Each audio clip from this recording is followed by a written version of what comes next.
자, 이번 시간에는요, 2023년 12월 2일 시행된 제111회 전산회계 2급, 지난 시간에 우리 이론은 같이 풀어봤으니까, 이번 시간에는 실기 파트를 같이 해보시도록 하겠습니다. 자, 보시게 되면 실무시험, 이번 회사는 파라상사네요. 파라상사이고, 문구, 그 다음에 자파, 판매하는 개인기업이라고 나와 있죠. 자, 첫 번째 이제 파라 상사에 사업자 등록증 제시해주고 있고요. 제시된 것과 그다음에 입력되어 있는 상황을 잘 맞춰서 반영해달라고 하는 문제네요. 그러면 우리 실기하기 위해서 여기 프로그램 다운받아야겠죠. 자, 우리 홈페이지에서 기출문제 다운받은 거에 보시면 이론 있고 여기 폴더에 데이터라고 해서 2교시, 3교시 이렇게 나와 있어요. 여기 2교시는 전산세무 2급하고 전산회계 2급 우리 거죠. 프로그램을 여기서 설치하라는 얘기고 3교시는 전산세무 1급하고 그 다음에 전산회계 1급은 여기서 설치하시면 돼요. 뭐 여기서 설치하면 되겠죠. 자, 그럼 여기 설치를 띡 해보자고요.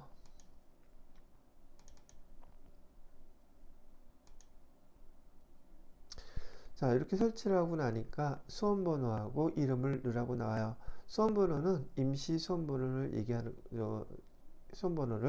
얘기하는 거고, 그 다음에 응시자 이름 여러분 그냥 세 글자, 몇 글자 써서 그냥 설치하시면 됩니다. 요 일단 요건 입력하고 여기 임시 수험번호는요. 여기 2211 이렇게 하시고요. 1112 이게 임시 수험번호예요. 전산회계 2급에 이름은 제가 얀솔 이렇게 쓰고서는 설치를 하겠습니다.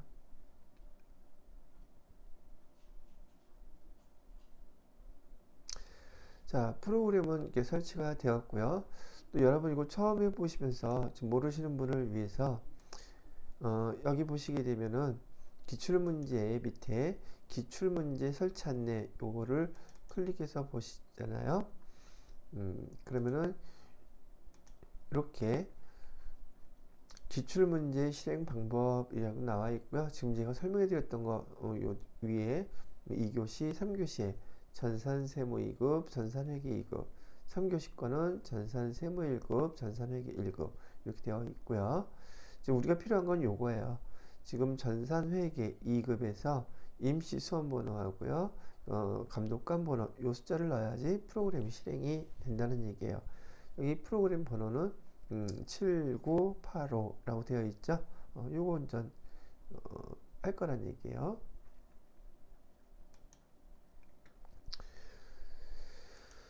자, 프로그램 우리 A형으로 지금 연습할 거고요. 그 다음에 감독관 번호는 7985 이하고 똑같이 여러분이 시험장에 가시게 되면은 감독관이 이렇게 준비하고 있으라고 얘기를 합니다. 그러면 여러분은 수험번호하고 이름 넣고 그다음에 문제 나눠진 거 출제 유형 A형, B형 이거 구분해야 되는데 A형, B형 구분 잘 하셔야 됩니다. 누르면 잘못 누르면은 다 틀리게 나오니까 다 시점이. 그다음에 감독관 번호는 시험 바로 시작하기 직전에 감독관이 여러분들한테 칠판에 써줍니다. 그럼 이렇게 입력하고 로그인해서 시작하시면 되는 것이고요. 자, 그리고 여기 뭐 이론 문제 답안 작성할 때 클릭하시게 되면 이론 문제 답안들 여기다 클릭해서 여기다가 답을 표시하시면 돼요. 또 여러분 응시정보 위에도 써져 있죠. 맨 마지막 시험 문제 필기로 되어 있는 것들은 여기다가 세 문제 조해서 쓰는 문제는 여기다 답을 써주시면 돼요.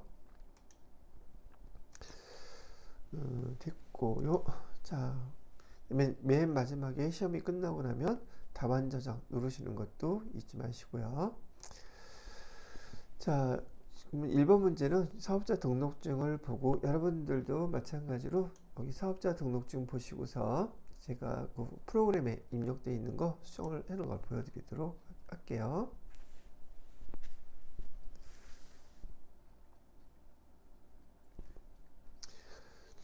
자, 기초정보 관리에서 우리 회사 거요. 회사 등록이라고 했으니까 회사 등록 클릭해 주세요. 자, 그럼 파라상사에 대한 사항들이 이렇게 나와 있어요. 하나씩 대조해서 맞춰보시면 됩니다. 사업자 등록번호는 8512-01853 맞네요. 그다음에 대표자명이 이기호가 아니라 박연원으로 바뀌었네요. 박연원 이렇게 수정을 해주시고요. 뭐 거주자니 이런 거 손댈 필요 없고 대표자 주민번호도 필요 없고 그다음에 주소도 경기도 안양시 동안구 귀인로 237 다 맞네요. 그 다음에 업태 제조 업태는 제조가 아니라 도소매로 되어 있죠. 도소매 이렇게 바꿔주시고요. 종목 문구 및 자파 맞죠. 그대로 써주시면 돼요. 자, 그 다음에 주업종 코드나 이런 것들 주어진 게 없으니까 그대로 넘어가시면 되겠고요. 거기 개업 연월일을 보시게 되면 이 개업 연월일이 2012년으로 되어 있어요. 근데 여기는 지금 2012년 2월 2일인데 2017년 8월 2일로 되어 있으니까 이거 수정해 줘야 되죠. 개업 연월일을 2012년 2월 2일로 이렇게 수정해 주시면 됩니다. 자, 그 다음에 맨 마지막에 보게 되면 이 그 사업자 등록증을 발행해 준 세무서가 동안양 세무서 여기 사업장 관할 세무서 동안양 제대로 잘 돼 있네요. 다 됐어요. 그래서 세 가지를 지금 수정을 해줬어요. 자, 그럼 우리가 수정해 준 거 뭔지 다시 한번 보시게 되면 대표자명 수정해 줬고요. 그 다음에 여기 업태 제조로 되어 있던 거 도소매로 수정을 해 주었어요. 그 다음에 개업 연월일 요거 수정을 해 줬고요. 참고로 뭐 여러분 기출문제 계속 반복해서 몇 회 번 풀어보시면 알겠지만 잘 나오는 거 수정할 게 잘 나오는 것 중에 하나가 주소 사업자 등록번호도 자주 물어보는 것 중에 하나고요. 사업장 주소도 수정하라고 물어보기도 해요. 요거 종목 그 다음에 관할 세무서 지금 여기 표시해드린 7가지 정도가 항상 이 문제에서 많이 물어보는 수정해야 될 사항으로 물어보는 것들이라고 참고로 알고 계시면 되겠습니다. 자, 1번 문제는 그래서 이렇게 끝냈고요. 2번 문제 넘어가 보도록 할게요. 2번 문제는 전기분 재무상태표로 되어 있다고 그러고요. 전기분 재무상태표 입력된 자료하고 지금 주어진 이 자료하고 똑같이 일치를 시켜달라는 얘기예요.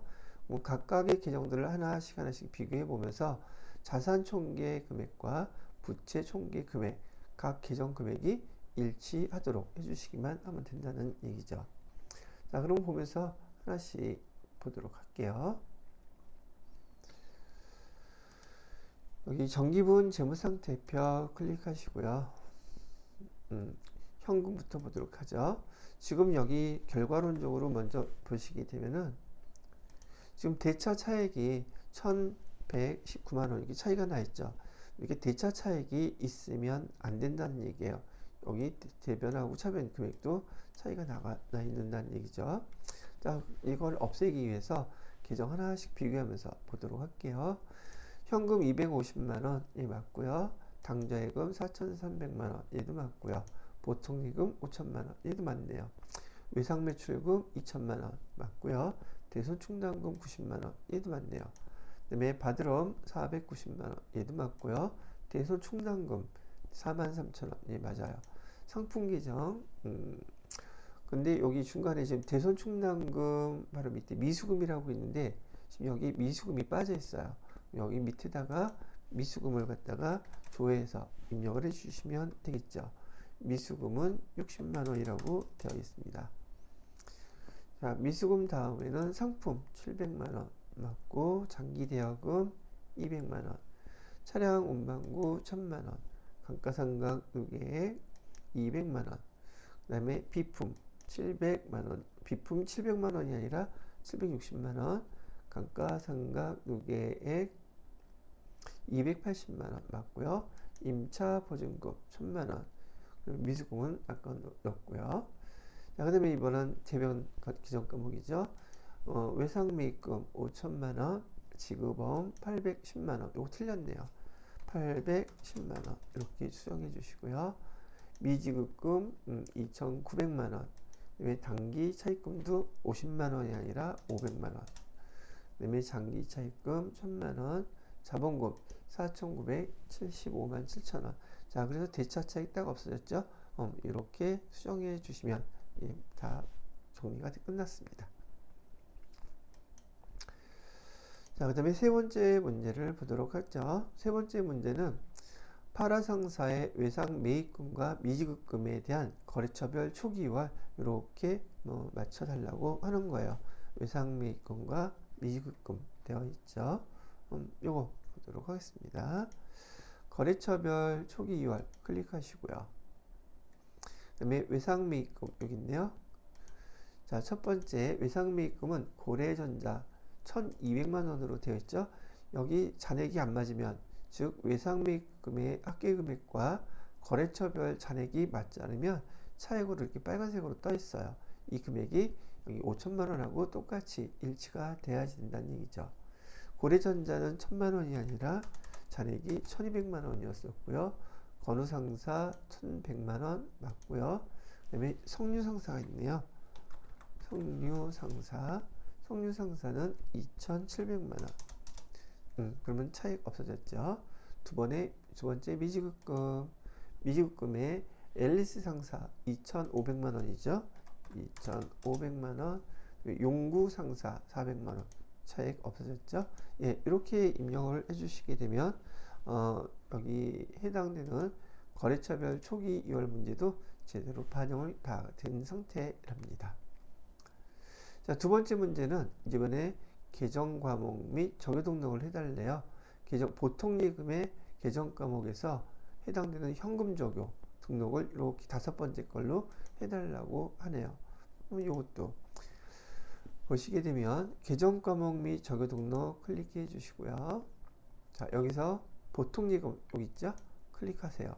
그 다음에 현금 적용이라고 되어 있는 현금 적용 요 밑에다가 5번째 걸로 이렇게 입력하시고요. 뭐라고 쓰여 있어요? 미수금, 보통 예금, 입금 이렇게 되어 있네요. 이렇게 입력을 해달래요. 이렇게 입력을 했으니까 마무리가 된 거고요. 자, 그래서 기초 정보 관련된 문제 같이 풀어봤고요. 그 다음 네 번째 문제에서부터는 일반 전표 입력이다. 회계상의 거래를 입력하시는 거예요. 자, 7월 13일 날짜 거 보니까 전기에 대손 처리하였던 남아 상사의 외상 매출금 200만 원이 회수되어 지금 보통 예금 계좌로 입금되었습니다. 라고 얘기를 하고 있어요.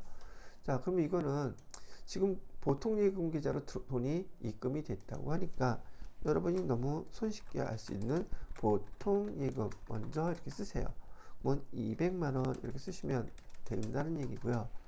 대변에다가는 외상 매출금인데 전기에 대손 처리를 해왔다면 이 남아상사의 외상 매출금은 현재 잔액이 제로로 되어서 금액이 뜨지 않는단 말이죠.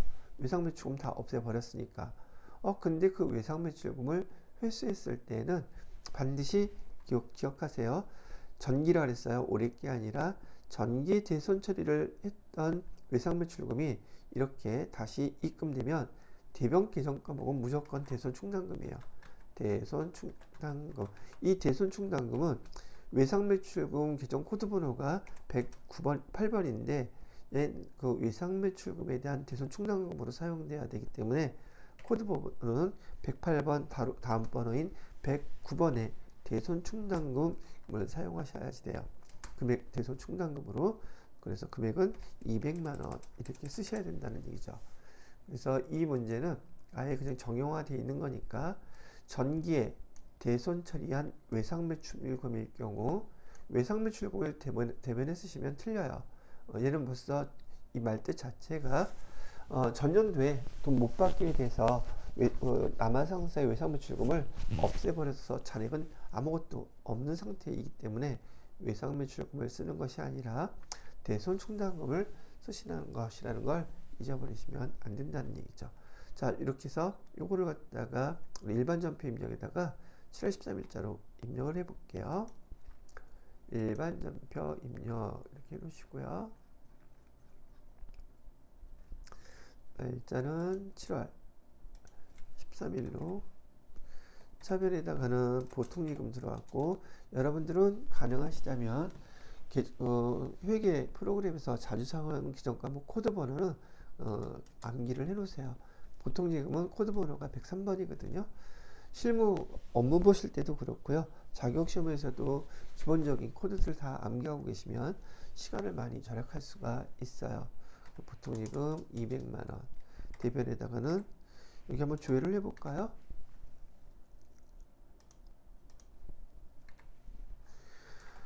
대손충당금 이렇게 나와 있는데 코드번호 제가 109번이라고 했던 게 이거거든요. 대손충당금 외상매출금에 대한 대손충당금이에요.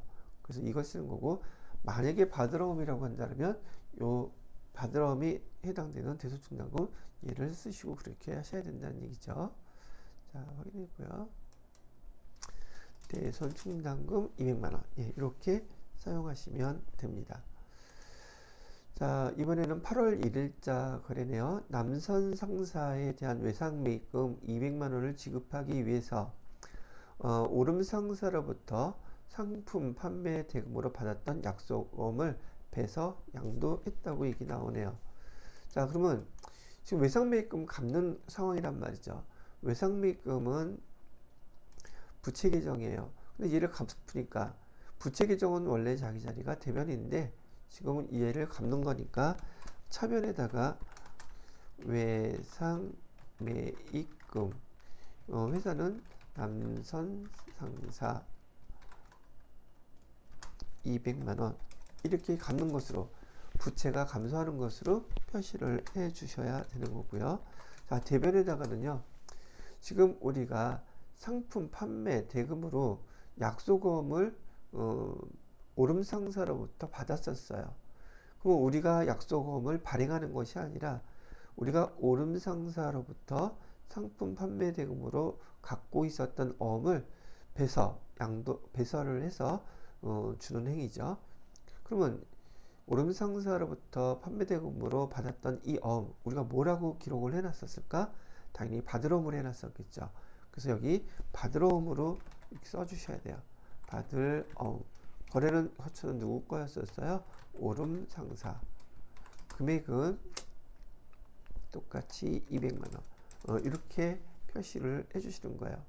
만약에 이렇게 배서양도를 우리가 거래처로부터 받았던 약속금을 배서양도하면 이렇게 쓰는 것이지만, 우리가 만약에 어음을 갖다가 발행해서 주는 거였다면 여기 뭐라고 써야 될까?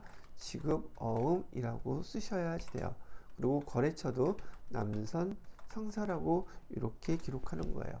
근데 이거는 우리가 어음을 발행해서 지급하는 상황이 아니라 우리가 받아놨던 받으러움을 결제 상황으로 지급하는 거기 때문에 이렇게 쓴다는 얘기죠. 시험 문제에 아주 단골로 나오는 어음에 대한 문제였었어요. 여러분들은 일반 전표 입력에다가 8월 1일 날짜로 이렇게 위에 거 입력해 주시면 돼요. 저도 한번 입력을 해 보도록 하겠습니다. 날짜는 8월 1일로 해주시고요. 8월 1일. 차변에다가는 외상매입금 거래처는 남선 상사라고 했었어요. 금액은 200만원. 자, 대변에다가는 받으러움이었었죠. 받으러움은 오름 상사 여기 있었고요. 200만원. 이렇게 기록해 주시면 되는 거예요.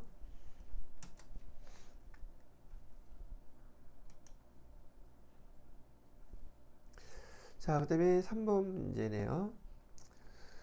8월 31일 거래이고요. 창고가 필요하여 다음과 같이 임대차 계약을 체결하고 임차 보증금을 보통예금 계좌에서 이체해서 지급했다고 하고요. 보증금 거래처 기재할 것이라고 나와 있으니까 자, 이 경우는 차변에 우리가 이제 임차 보증금 이런 걸 갖다 지급하는 거기 때문에 계정은 그대로 임차보증금이라고 쓰시면 돼요. 임차보증금은 지금 어디하고 거래를 했냐면 임차인은 팔하상사죠. 우리 여기 임대인은 온천상가라고 되어 있어요. 여기다가 온천상가라고 써주시면 돼요. 그 금액은 지금 총 2천만 원으로 되어 있네요. 그죠? 임차보증금이니까 2천만 원 써주시고요. 자, 대변에다가는 보통예금 계좌에서 이체를 해줬다고 했으니까 보통예금하고 2천만 원 이렇게 써달라는 얘기입니다. 보셨으면 똑같이 이렇게 반영을 해보도록 할게요. 날짜는 8월 31일 차변에 임차보증금 써주시고요. 거래처는 온천상가 금액은 2천만 원. 자, 대변에는 보통예금이라고 그랬었죠. 2천만 원. 예, 이렇게 해주시면 임대차 계약에 의해서 임차보증금 준 것을 우리가 회계 담당자들이 회계 처리 계정을 기록한 거라고 보신다는 얘기죠. 자, 이렇게 됐고요. 그 다음에 4번 문제 볼까요? 9월 2일 대표자가 개인적인 용도로 지금 여기 우리가 배우는 것은 개인기업이죠. 대표자가 개인적인 용도로 사용할 목적으로 컴퓨터 구입하고 삼성카드로 결제를 했대요. 자, 지금 우리가 배우는 전산회계 2급에서는 개인기업이기 때문에 이 개인기업의 대표가 개인적 목적으로 돈을 이렇게 사용하는 경우 우리는 얘를 뭐라고 기록하느냐? 인출금이라는 계정으로 기록합니다. 우리 ATM기에서 인출하는 거하고 똑같아요. 개인기업은 개인이 자본금을 내놓고 개인 목적으로 돈을 사용하게, 회사에 돈을 사용하게 되면 그를 인출금이라는 계정으로 싹 이렇게 기록을 해 주는 것이라고 말씀을 드리는 거죠.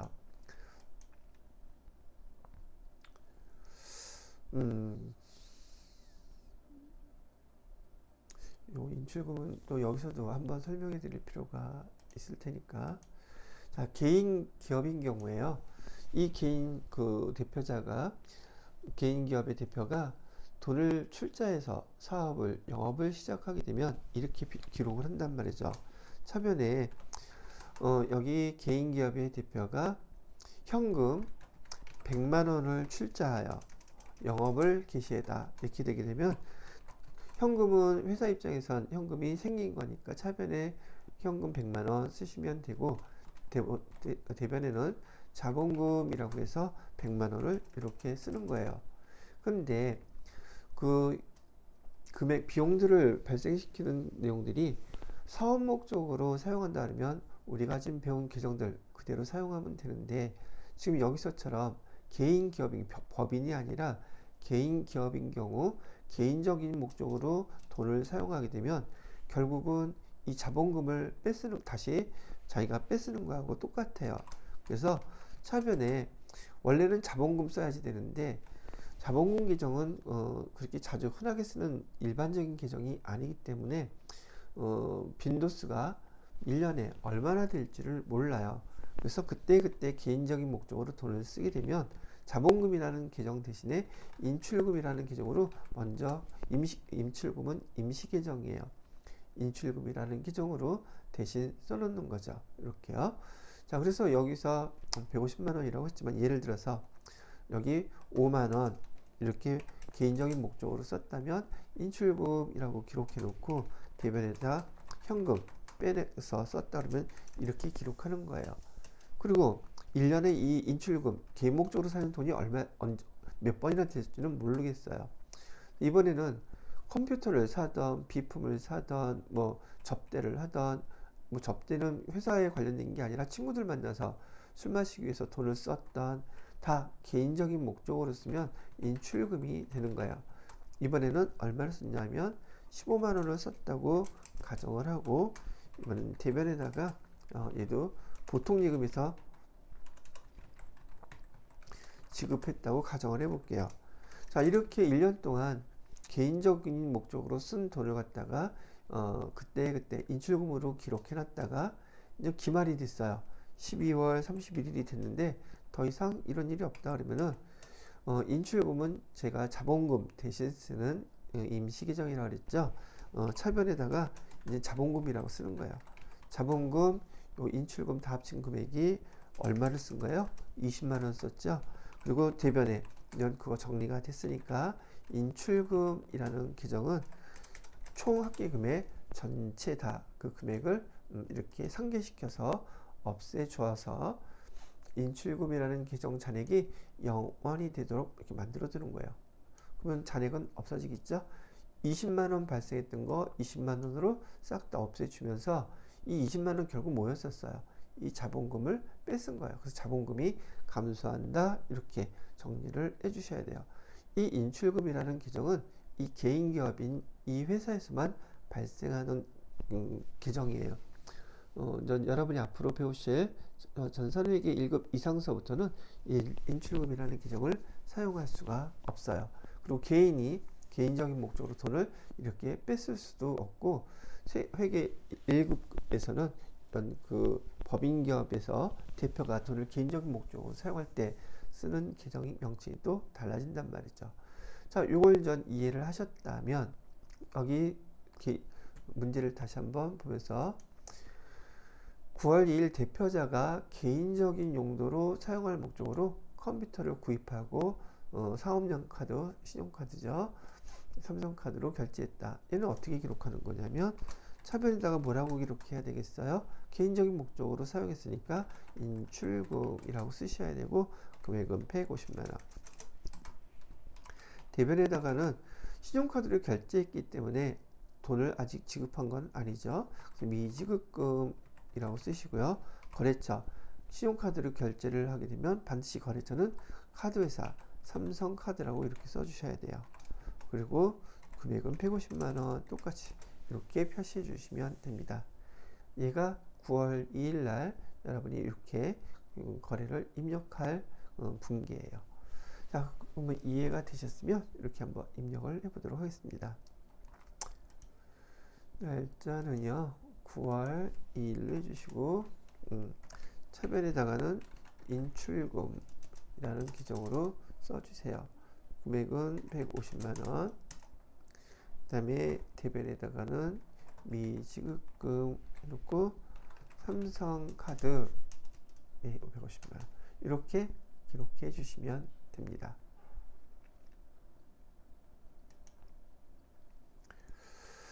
자, 그 다음에 5번 문제 볼까요? 9월 16일 거래고요. 만한상사의 당사가 보유하고 있던 차량 운반구 취득원가는 1000만원, 처분시까지 감가상각 누계액은 200만원을 900만원에 매각하고 대금은 만한상사 발행 자기합수표로 받았다. 여러분이 여기 배울 때는 지금 회계 2급 과정에서 좀 어렵다고 생각할 수 있는 문제이긴 한데요. 자, 요거 하는 방법을 알려 드릴 테니까 이렇게 정리해 놓으시고 회계 1급에서부터는 아주 많이 나오는 문제들이에요. 회사 업무에서도 많이 발생하는 것이고요. 그거 기억해 놨다가 이렇게 해놓은 거구나라고 그대로 따라서 하시면 돼요. 자, 일단 이렇게 이건 유형자산인데요. 차량 운반구는 유형자산이거든요.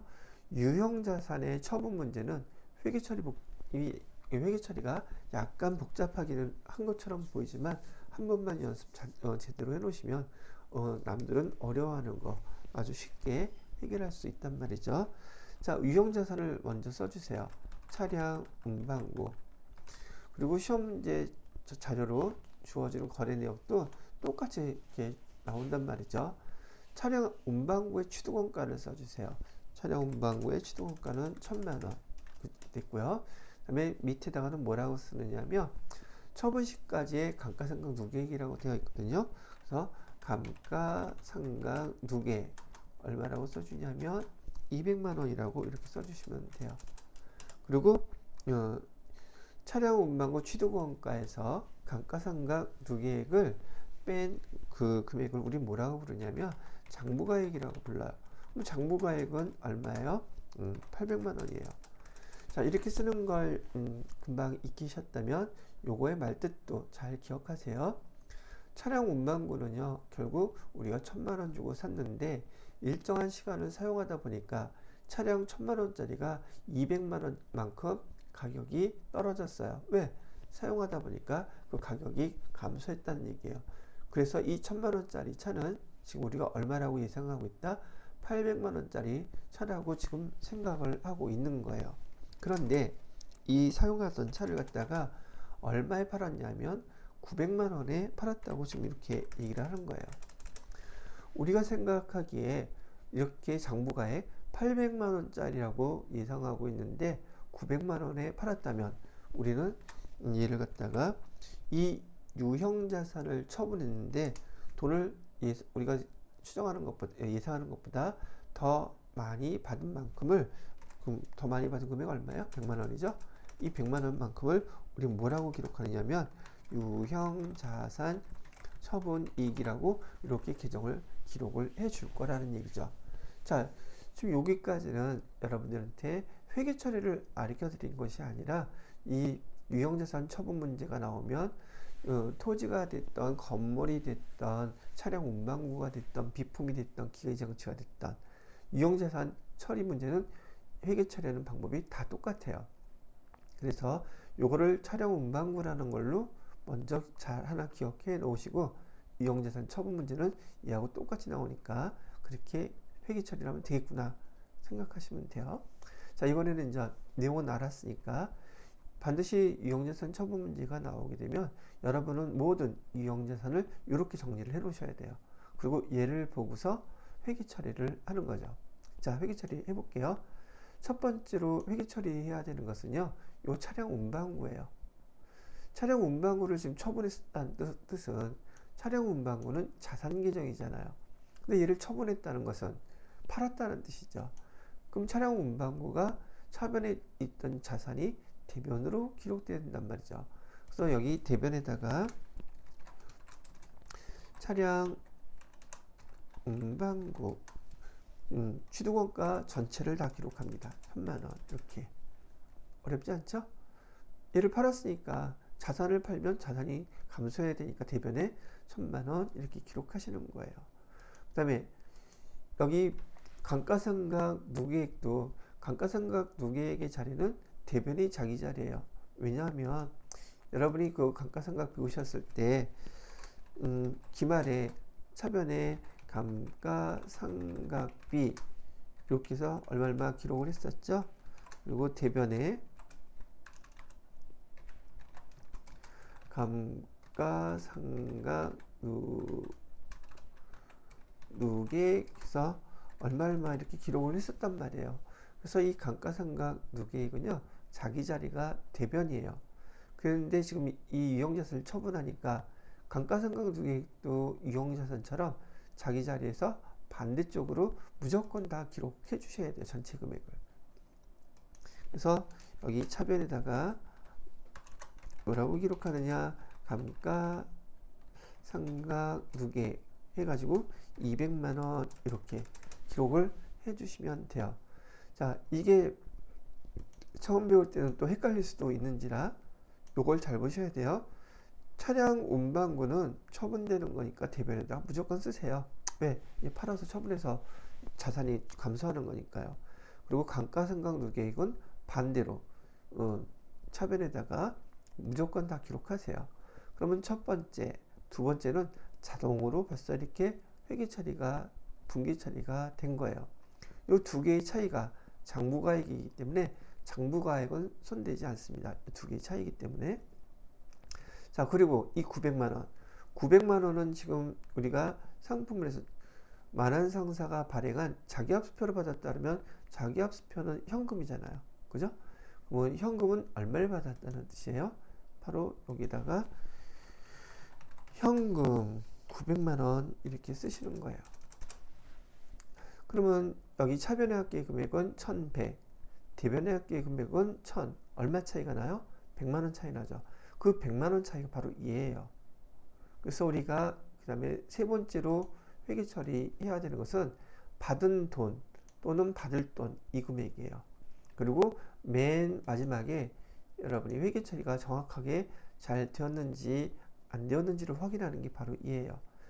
유형자산을 처분했는데 이익이라면 이는 대변 항목이죠. 여기다가 유형자산 처분 이익 해갖고서는 100만원 딱 이렇게 썼더니 차변, 대변 금액이 딱 일치하죠. 그러면 여러분이 이 유형자산 처분 문제를 아주 잘 해결한 거예요. 지금 이걸 배우시면서 어렵다고 생각하시는 건 좋은데 여러분이 이걸 넘어가서 모르고 있어도 된다는 뜻은 절대 아니에요. 왜냐하면 자격시험도 빠지지 않고 출제되는 문제이기도 하고요. 회계 1급부터는. 그 다음에 실무 업무에서도 이 유형자산을 처분하는 그 상황이 아주 많이 발생을 하기 때문에 정확하게 이렇게 처리한다. 지금은 이걸 좀 전산회계 2급 수준이라서 간단하게 낸 문제예요. 그래서 이거 기초과정에서 복습해서 잘 익혀 놓으시기를 바랍니다. 그럼 여러분은 여기 9월 16일 날짜로 회계 이렇게 입력을 해 주시면 되겠습니다. 자, 그럼 한번 입력해 보도록 할게요.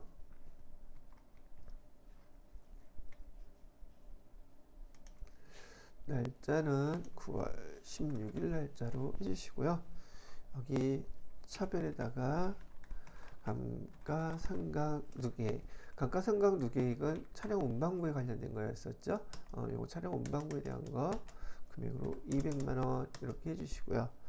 그 다음에 아까 현금 받았었잖아요. 현금은 코드번호 101 얼마를 받았어요? 900만원 받았어요. 대변에다가는 우리 차량 운반부 이렇게 얼마짜리였었어요?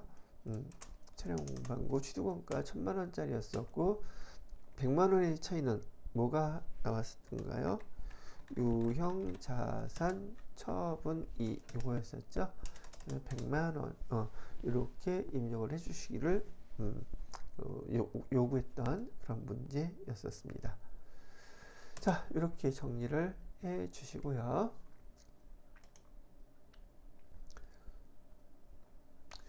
어, 9월 30일 거래를 보면 기업 운영자금을 확보하기 위하여 1000만원을 우리은행으로부터 2년 후에 상환하는 조건으로 차입했다. 그러면 요거 1000만원은 장기 차입금이 되겠죠. 그리고 보통예금 계좌로 이체 받았다고 하네요.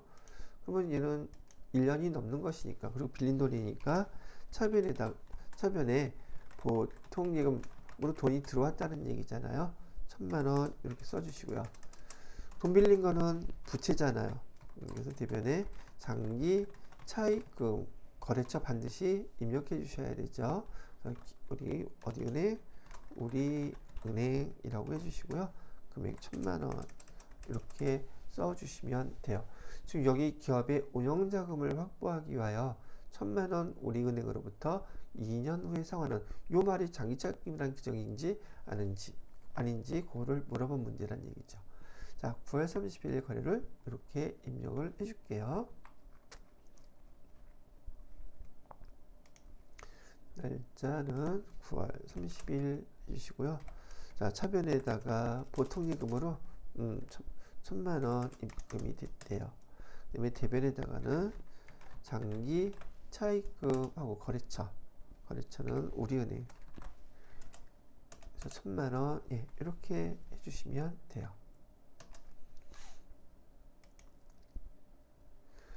자, 7번 문제는 10월 2일 거래고요. 거래처 포스코 상사로부터 상품을 200만원의 외상으로 매입하고 매입 과정 중에서 발생한 운반비 당사가 부담하는 건데요. 현금으로 지급했대요. 당사라는 것은 우리 회사라는 뜻이에요. 우리가 상품 외상으로 매입하고 운반비 20만원 발생했다는 뜻이에요. 자, 그러면 여기 차변에다가 아주 많이 나오는 거였었죠. 상품을 외상으로 매입했다고 했으니까 상품 얼마짜리예요? 200만원짜리 였었죠. 그죠? 그런데 이 상품을 매입할 때 운반비가 20만원이 발생했다면 우리 상품을 200만원짜리에 팔아야 될까요? 220만원짜리로 팔아야 될까요? 거기에다가 이익을 붙여서 팔아야 되겠죠. 운반비를 별도로 쓰는 게 아니라 장사하는 사람 입장에서는 200만 원짜리를 사갖고 오는데 추가 부대 비용이 발생한 것들이 있다면 부대 비용을 다 상품이라고 써주셔야 돼요. 그래서 여러분이 상품을 매입할 때 부대 비용은 상품에 포함시킨다 그러는데 여기다가 운반비라고 쓰는 것이 아니라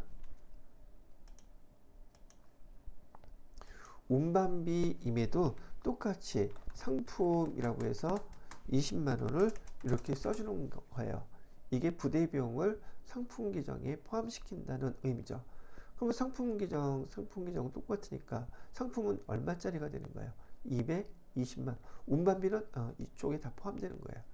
이런 상황이라는 얘기죠.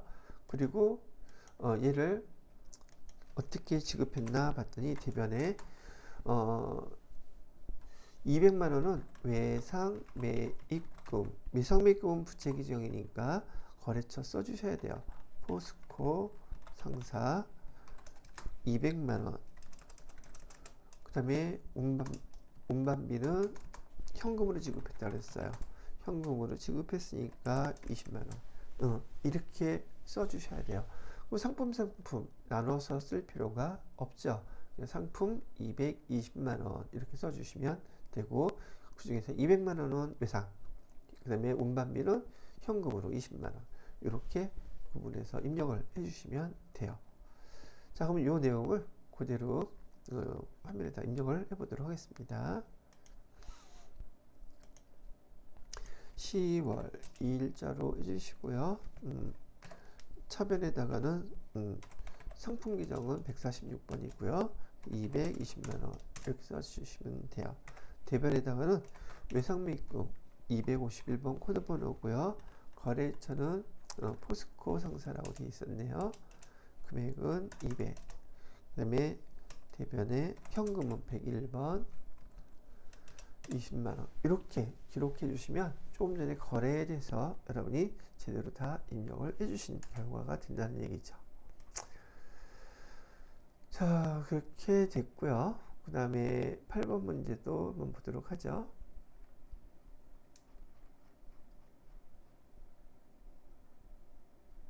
제가 이렇게 녹화를 하다 보면 저도 모르게 말이 되게 빨라지는 경우가 있어요. 그래서 그 댓글에 보니까 어떤 분이 설명하는 게 되게 빠르다고 가끔 써주시는 분들이 있거든요. 양해를 부탁드릴게요. 주체가 안 돼서 그런지 모르겠지만 멈춰놓고 정리를 해서 천천히 보시면 좋을 것 같아요.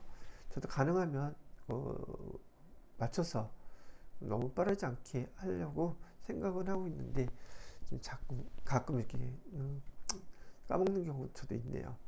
자, 8번째 문제는 10월 29일 거래고 신규 채용한 영업부 신입사원에 사용할 컴퓨터, 여기 사용할 컴퓨터라고 직원이 사용할 거죠. 사용할 컴퓨터 5대를 주문하고 견적서 금액의 10%를 계약금으로 보통예금 계좌에서 송금했다 그래요.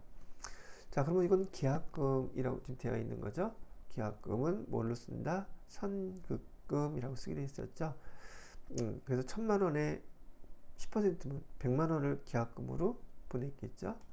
요거는 거래가 됐으니까 이렇게 기록하시면 되겠네요.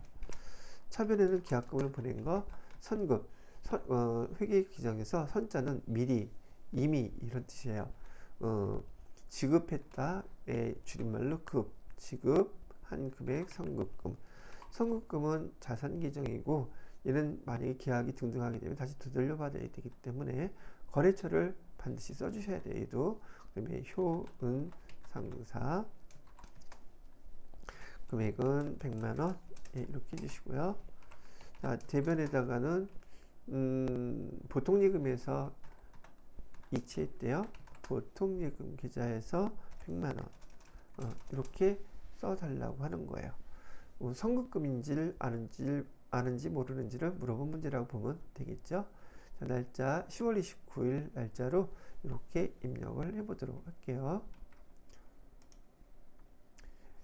10월 29일 차변에 선급금 써주시고요. 거래처는 효은상사, 금액은 100만원. 대변에는 보통이익은 계좌에서 이체했으니까 100만원. 예, 이렇게 해주시면 되는 거예요.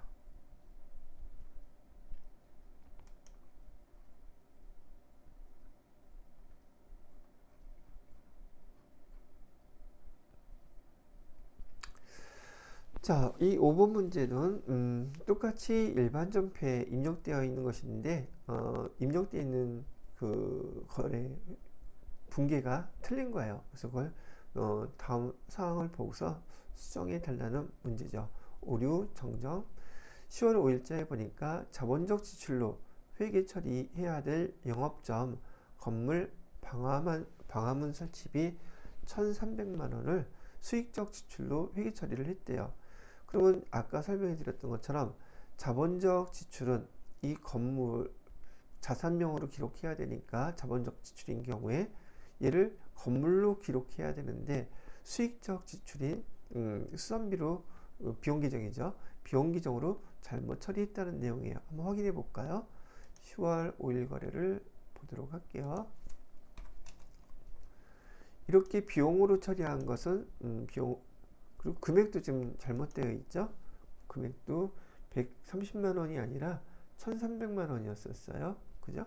일단 금액은 1,300 여기도 1,300 금액은 맞춰주고요. 수선비로 처리하는 것은 금액이 1,300만 원이면 상당히 좀 큰 편인데 수선비 비용 처리로 하지 말고 얘는 비용 처리하는 건 수익적 지출이라 그랬었죠. 근데 얘는 자본적 지출에 해당된다고 하니까 얘는 건물에 지금 방화문 설치한 거잖아요. 얘는 그 사용된 자산의 계정으로 그대로 똑같이 사용해 주셔야 되기 때문에 건물이라고 이렇게 바꿔달라고 얘기를 한 거예요. 그래서 건물 1,300, 그 다음에 현금 나갔다 그랬었나? 현금은 어차피 얘네가 미리 회계 처리해 놓은 거니까 손댈 필요 없겠죠. 그래서 금액 잘못된 거하고 수익적 지출 수선비로 되어 있던 계정을 자본적 지출 건물로 표시를 해준 겁니다. 자, 그 다음에 이번에는 10월 13일 거래인데요. 사업용 신용카드 삼성카드로 결제한 복리후생비 40만원은 영업부의 회식 대가가 아니라 영업부의 매출 거래처 접대 목적으로 지출한 것으로 확인됐다.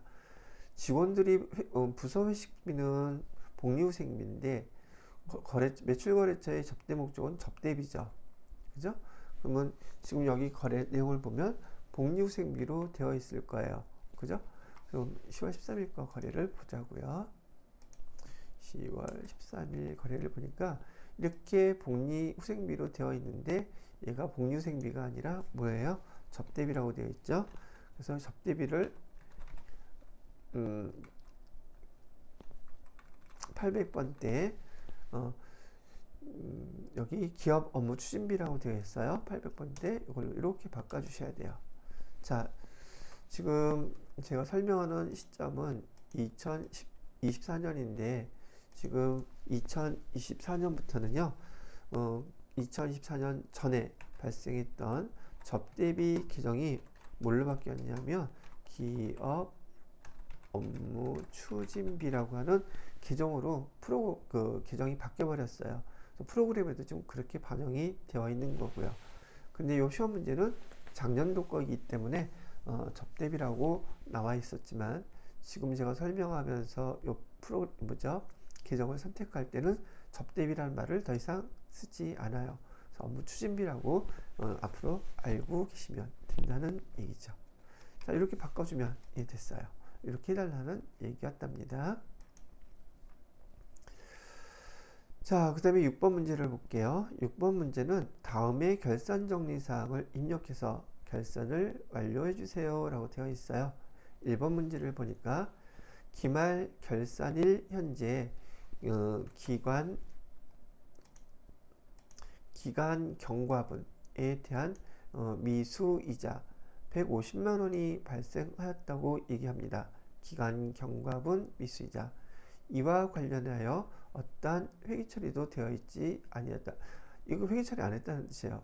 자, 요거는 기말 정리사항인데요. 한번 보세요. 우선 기간이 경과했는데 미수이자. 미수이자의 뜻은 아직 우리가 이자를 받지 못했다는 뜻이에요. 한자어로 미자는 아직이라는 뜻이고요. 수는 받을 숫자예요. 아직 받지 못했다. 뭐를요? 이자를. 얘가 비용이에요. 수익이에요. 수익이란 말이에요. 근데 기간은 경과했다라고 되어 있죠. 자, 그래서 미수이자는 우리가 못 받은 이자를 아직 못 받았다는 것이기 때문에 미수이자는 보통 여러분이 처음 배울 때는 규정이 왔다리 갔다리 하면 헷갈린다 그러는데 이런 그 수익을 대표적으로 표현하는 규정이 미수수익이에요. 미수수익 얘는 미수금하고 같은 의미의 계정이고 얘는 자산 계정이랍니다. 미수수익도 자산 계정, 미수금도 자산 계정. 근데 기말 정리사항 때 우리 회계 담당자들이 실제로 어떤 증빙 서류는 없어요. 그러나 우리는 발생주의로 기록하기 때문에 재무회계는 발생주의로 기록하기 때문에 기간이 경과해서 우리가 받아야 될 이자 그게 발생은 했어요. 근데 받지는 못했단 말이죠. 그러면 이 미수이자에 대한 것도 수익으로서 우리 손익계산서에 반영을 시켜야 되는 것이 발생주의예요. 그래서 얘를 갖다가 기록하게 되면 이렇게 된단 말이죠.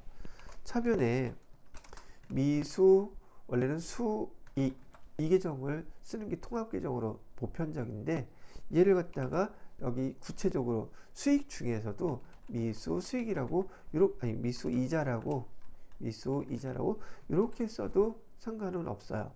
그런데 이따 계정을 조회해 보시게 되면 미수이자라고 설명은 되어 있지만 미수이자라는 계정이 없을 수도 있고 있을 수도 있어요. 있으면 이거 쓰고 없으면 미수수익 쓰시면 돼요. 계정이 어떤 분은 이거 미수금이라고 쓰면 안 되네. 미수금도 맞다고 아마 돼 있을 거예요. 자, 그래서 여기 150만원 미수이자 쓰시고 이 미수이자 뭐를 못 받은 거예요? 대변에 이자 수익이에요. 이자 수익 이거를 우리가 예상한 거예요. 기간이 경과했기 때문에 우리가 올해 이자 수익으로 150만 원이 생겼으니 이 수익은 우리 손익계산서에 들어가야 돼서 이렇게 기록을 하면서 정리를 해주는 거죠. 누가? 회계 담당자가. 이걸 갖다가 우리는 뭐라고 부르냐면 손익의 예상이라고 불러요. 기말 정리사항 중에 하나죠. 손익의 예상이라고도 부르고 요즘 여러분 교재는 수익의 발생 또는 비용의 발생이라는 용어로 요 용어를 이렇게 풀어서 한자어를 풀어서 설명을 하고 있어요. 기말 정리사항 중에 빠질 수 없이 나오는 것들 회계 담당자가 반드시 해줘야 되는 것들이 손익의 이연 그래서 얘를 또 다른 말로 요즘 풀어서 수익의 이연이라든지 비용의 이연이라는 말로 설명을 교재에서 하고 있답니다. 손익이라는 게 손은 비용이라는 뜻이고 이익은 수익이라는 뜻이기 때문에 요거를 나누어서 이렇게도 쓰고요. 손익의 예상은 이렇게 나누어서 쓰기도 해요. 교재는 아마 이렇게 나와 있는 걸로 제가 기억하는데요. 자, 그래서 지금 이 경우에는 미자가 들어간 거는 아직 돈을 주거나 받지 않았을 때예요. 이거는 우리가 돈을 아직 못 받은 경우이기 때문에 미수 수익 150만원, 이자 수익 150만원 여기 해당되는 걸 이렇게 설명을 해드린 거랍니다. 그러면 여기 일반전표 입력에 12월 31일 날짜로 이렇게 회계 처리를 해 주도록 해 보겠습니다. 날짜는 12월 31일자로 차변에다가 미수수익, 그죠? 미수수익 계정밖에 없죠? 미수수익 계정에서 150만원. 그 다음에 대변에다가는 이자 수익 해가지고 150만원. 예, 이렇게 써주시면 되는 문제였었어요. 자, 이렇게 12월 31일 날 일반전표에다가 여러분이 입력하는 걸 우린 수동결산이라고 불러요. 그죠? 수동결산은 12월 31일 날짜로 차변에 대변에 해당되는 기말 정리사항을 입력하는 것을 의미합니다. 자, 두 번째 거 문제를 볼까요? 당기에 납부하고 전액 비용으로 처리한 영업부의 보험료 중 성급의 12만원에 대한 결산 분기를 해보세요. 그러는데, 자, 이것도 개념만 잘 이해하시면 설명이 간단할 수도 있어요. 지금 여기 보험료라고 했습니다. 우리가 여러분이 상식적으로 알고 있기에도 보험료를 납부하게 되면 그 보험료는 보편 1년짜리예요. 그러다 보니까 그 보험료 중에는 올해 것도 올해의 보험료도 있고 내년의 보험료도 한꺼번에 다 포함되어 있는 경우가 많이 있더란 말이죠. 근데 단기에 납부했을 때 전액 비용 처리를 했다고 하면은 여기 납부했을 때 언제는 몰라도 돼요. 날짜는 굳이 안 나왔으니까. 차변에 어떻게 납부했냐면 보험료 전액 비용 처리했다는 말은 보험료로 기록했다는 뜻이에요. 근데 금액은 모르겠어요. 얼마인지는. 그리고 대변에다가는 예를 들어서 이를 뭐 현금으로 납부했다고 합시다. 그리고 이제 12월 31일이 됐어요. 12월 31일이 됐는데 우리가 납부한 이 보험료 비용 계정 있죠? 이 보험료 중에는 내년 거 보험료를 미리 납부한 금액이 있대요. 즉 내년도 보험료라는 뜻이에요. 그 내년도 보험료가 얼마가 있었느냐 하면 성급의 12만원. 성급이라는 건 내년도 거를 먼저 준 금액이라는 뜻이에요. 그래서 이 보험료 이 금액 중에서 내년 거를 먼저 준 보험료를 우리는 뭐라고 부르냐면 선급 비용이라고 부르는 거예요. 선급 비용. 왜냐하면 보험료는 비용 계정이죠. 근데 이 보험료 비용을 먼저 지급했다. 이 선급 비용은요, 선급금이라는 자산 계정하고 똑같은 거예요. 선급금이라는 말처럼 비용자가 붙었다고 해서 얘가 비용 계정이 아니라 얘는 자산 계정이에요. 그래서 여러분 처음 배우실 때는 성급 비용, 선수 수익 뭐 이런 수익 비용 들어가면 얘가 비용 계정이고 수익 계정인지 착각을 하시는데 아니에요. 비용인데 성급 돈을 미리 준 것 뿐이다. 성급금이라는 개념이기 때문에 얘는 자산 계정이에요. 그래서 내년도에 미리 내년도 보험료를 미리 낸 것을 12만원 이렇게 성급금이라고 쓰시고, 자 대변에는 보험료 나갔을 때 이 보험료에 내년도 거 12만원까지 포함이 되어 있었다면 그 보험료가 더 많았었겠죠. 그러면 올해 보험료로 비용으로 손익계산서에 반영돼야 될 것은 요만큼은 빼줘야지만이 보험료 비용이 올해 비용으로서 손익계산서에 들어가겠죠. 여기 대변으로 보험료 12만원을 이렇게 빼주시는 거예요. 말뜻은 지금 여기 숫자를 안 써서 조금 어렵게 생각하실지는 모르겠는데요. 보험료는 자기 자리가 차변이에요. 비용이 발생했다가 비용을 소멸시키는 과정이 반대 계정으로 써주면 비용이 그만큼 소멸되는 겁니다. 그래서 여기서 비용을 이만큼 소멸시켜주는 거야. 왜? 이건 내년도 거니까 올해 손익계산서의 비용으로 들어가면 안 되는 금액이라서 반대로 써주고, 이 비용 12만원의 의미는 내년도 거 보험료를 미리 지급한 것이다 라고 기록을 이렇게 해준다는 얘기죠. 자, 그래서 우리가 기록해 줘야 될 것은 12월 31일 날짜로 차변의 선급비용, 대변의 보험료 이렇게 기록을 해주시면 돼요. 자, 같이 한번 해볼게요. 차변에다가는 선급 비용 있죠? 선급 비용으로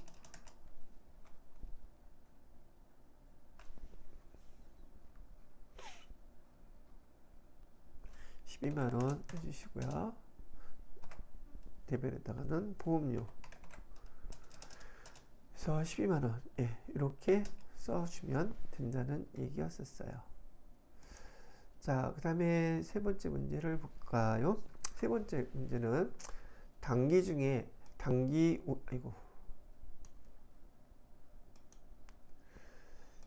운영 목적으로 기후 주식회사의 발행주식 천주 한 주당 얼마에 샀다? 1,500원에 샀다고 얘기를 하네요. 천주 1,500원에 샀다 그러면 150만원어치를 산 거네요. 취득하였으며 기말 현재 공정가치는 1,600원이라고 합니다. 취득 후 주식의 처분은 없었다고 얘기를 하네요. 자, 그러면 우선 수수료는 없다고 보고요. 언제 샀는지는 아직 나오진 않았다고 가정을 할게요. 이렇게 타 회사의 주식을 샀을 때 단기 운영 목적이라고 얘기하는 것은 단기 시세차익 목적이라는 것이고, 단기 시세차익 목적으로 타 회사의 주식을 취득할 때는 우리는 단기 매매 증권이라는 규정을 사용해요. 단기 매매 증권을 갖다가 처음에 취득했을 때 목적 자체가 단기 시세차익 목적이기 때문에 주식 거래할 때는 반드시 시가와 주당 1,500원 시가예요. 이거 그 다음에 액면가액 두 개를 다 가르쳐줘요. 그런데 단기 매매 주권의 목적 자체가 시세차익 목적이기 때문에 우리 이 단기 매매 주권에서는 문제에서 주어지는 액면금액은 아예 무시하고 없다고 보시면 됩니다. 이거 신경 쓰지 마세요. 단기 매매 주권의 목적이 시세차익 목적이기 때문에 우리는 시가만 갖고 계산을 합니다. 그래서 취득했을 때 단기 매매 주권 1,000주 매매 한 주당 1,500원 하면 총 150만원이 이렇게 샀을 거예요. 그 다음에 대변에다가는 뭐 현금 주고 샀다고 합시다. 150만원. 자, 이렇게 있었는데 지금 얘가 시간이 지나서 기말이 됐어요. 물론 매각하지는 않았어요. 갖고 있는 거예요. 계속 12월 30일 날 현지를 보니까 이 공정가치가 한 주당 1,500원짜리가 지금 1,600원이 돼 있단 말이죠. 즉 한 주당 100원이 올라간 거예요. 그러면 금액은 10만원이 더 올라갔겠죠. 근데 여기 단기 매매 증권 여기 기록되어 있는 거는 1,500원에 150만원 기록되어 있는데 지금 현재 공정가치가 1,600원이라고 하니까 얼마가 더 올라갔다? 증감분만 기록합니다. 단기 매매 증권에서 10만원어치 가격이 더 올라갔죠. 160만원이니까.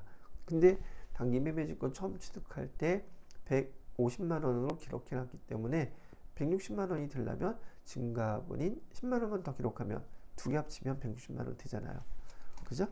자, 그리고 대변에다가 뭐라고 기록하냐면 단기 매매 증권 평가이익 이렇게 해서 10만원 이렇게 기록해 주라는 얘기예요.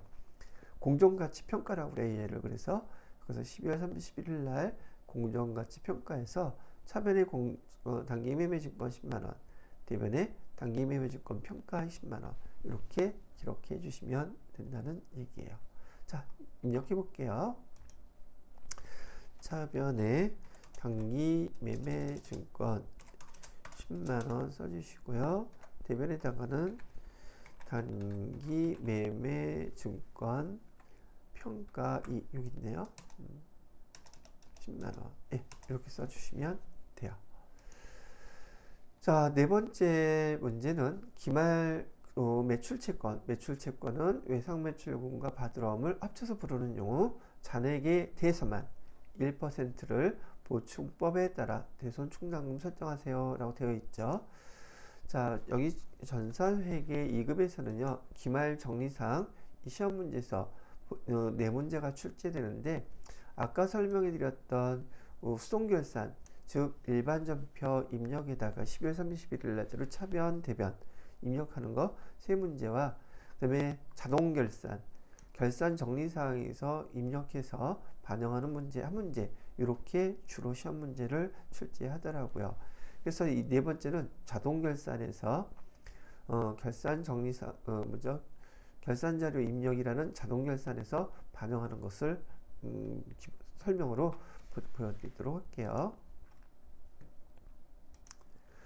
자, 일반전표 입력이 아니라 여기 보시면 결산자료 입력이라고 되어 있죠. 여기를 클릭하시고요.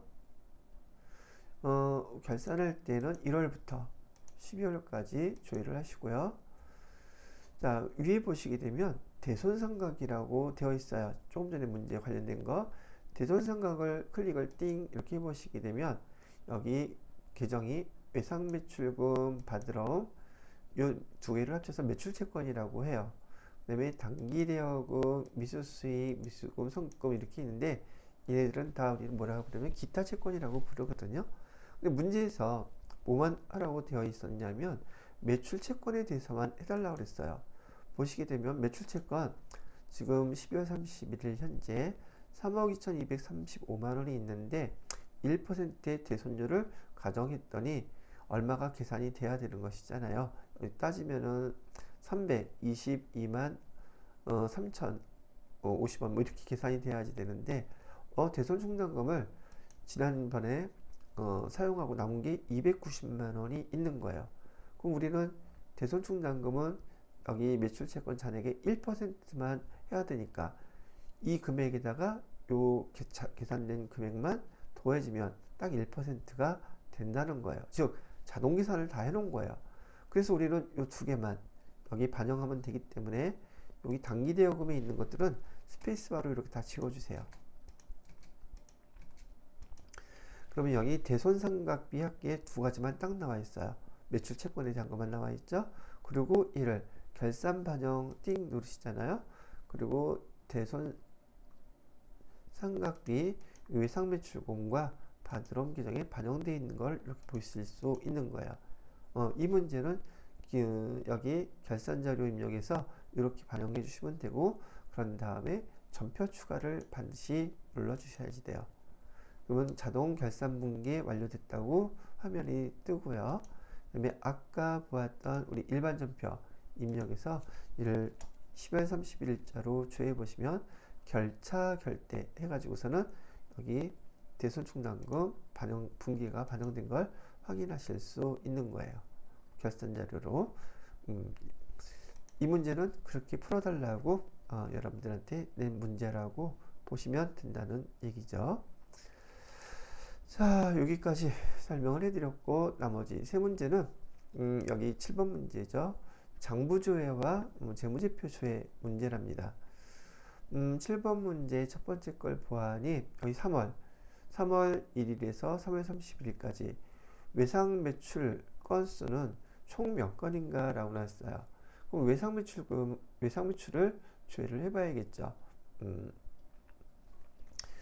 여기 외상 매출이라고 했으면 외상 매출금을 조회하는데 그건 계정이잖아요. 이렇게 외상 매출이 몇 건이 발생했는지를 조회할 때는 여기 계정별 원장에서 외상 매출금을 조회해 보시면 돼요. 여기 계정별 원장 외상 매출을 조회할 거니까요.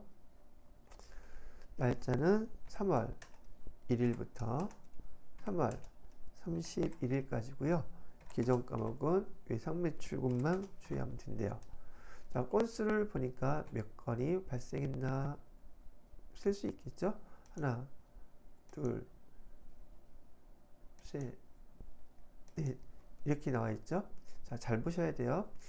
외상 매출이라고 얘기하는 것은 외상 매출 건수라고 하는 것은 우리가 외상 매출금을 외상으로 매출을 한 건수 차변의 증가 항목이라는 거죠. 외상 매출금은 자산 계정이니까 외상 매출에서 증가한 거는 한 건, 두 건, 세 건, 세 건이에요. 그죠? 근데 여기 문제를 잠깐 보실까요? 3월 1일부터 3월 31일까지 외상 매출 건수는 총 몇 건인가 그랬는데 지금 원래 답은 3건이 되는 게 맞기는 한 것 같아요. 그런데 사실상 대변에도 외상 매출금이 감소, 회수를 했기 때문에 외상 매출 회수한 것도 건수로 보게 된다면 건수는 4건이 되는 거예요. 그래서 문제가 보니까 되게 애매하게 냈어요. 의도는 외상 매출금 발생 건수를 물어봤어야 되는데 여기 문제 보시게 되면 외상 매출 발생 건수가 아니라 그냥 건수라고 했기 때문에 외상 매출금이 발생한 것도 외상 매출금이 회수한 것도 같은 건수라고 본 거예요. 그래서 여기다 문제를 좀 더 정확히 하려면 외상 매출 발생 건수라고 했었어야 3건 이렇게 답이 된다는 얘기죠. 그리고 아까도 보여드렸던 것처럼 이 이론 문제에서 답안지 작성하실 때 이렇게 지금 조회를 하셨잖아요. 그럼 여기 3건이라고 아니 4건이라고 여러분이 입력을 하셔야 되는데 뭐 시험 보시면 알겠지만 여기 보면 실무 시험 답안이라 해서 여기다가 4건 이렇게 입력을 해주시면 된다는 얘기예요. 아시겠죠? 자, 그 다음에 2번 문제를 볼게요. 6월 말 현재 거래처 자담 상사에 대한 선급금 잔액은 얼마입니까? 라고 이렇게 물어보고 있어요. 자, 이거는 거래처가 나오게 되면 거래처 원장에서 조회를 하셔야지 돼요. 다른 데서 하지 마시고요. 거래처 원장을 조회하셔서요. 금액은 6월 말이라고 했으니까 6월 말 현재라고 했으니까 1월 1일부터 6월 30일까지 계정 과목은 선급금 잔액을 물어봤어요. 그래서 여기다가 선급금 잔액을 물어보고요. 거래처는 어디? 자담 상사라고 되어 있었죠. 자담 상사 1010이네요. 얘만 띵 조회 보니까 선급금 잔액은 얼마가 나와 있다고 나와 있어요. 잔액으로 520만 원이죠. 520만 원 확인하시고 이론 문제 답안 가셔서 여기다가 520만 원 이렇게 기록해 주시면 돼요.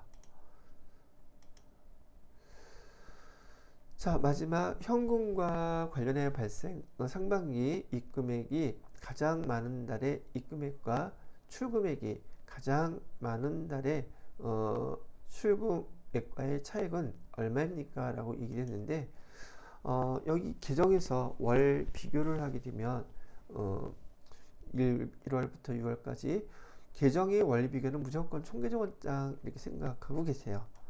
총계정 원장에서 조회하는 거거든요. 총계정 원장에서 1월 1일부터 6월 30일까지 그 다음에 계정 과목은 현금 계정이에요.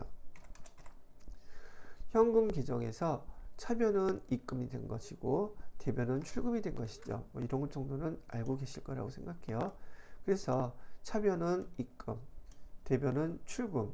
그래서 입금된 그 1월부터 6월 중에서 입금액이 가장 많은 달은 5월 달이네요. 그죠? 5월 달에 4,400만 원이 입금이 가장 많이 되었고, 그 다음에 출금액이 가장 많은 달은 여기 2월 달이네요. 2월 달에 출금액이 가장 많아요. 4,400만 원에서 2,060만 원을 빼게 되면 얼마가 되겠습니까? 지금 그거 물어본 거예요. 그럼 그거 두 개 계산을 해보게 되면 2,340만 원 되겠네요. 이 2,340만 원이라는 답을 아까도 보여드렸던 이런 문제 답안 여기에서요. 2,340만 원 이렇게 입력하시고 닫기 누르시면 된다는 얘기예요. 아셨죠? 자, 이렇게 해서 여러분들한테 제 111회 전산회계 2급 실기 문제까지 여러분들하고 한번 다 같이 풀어보았네요.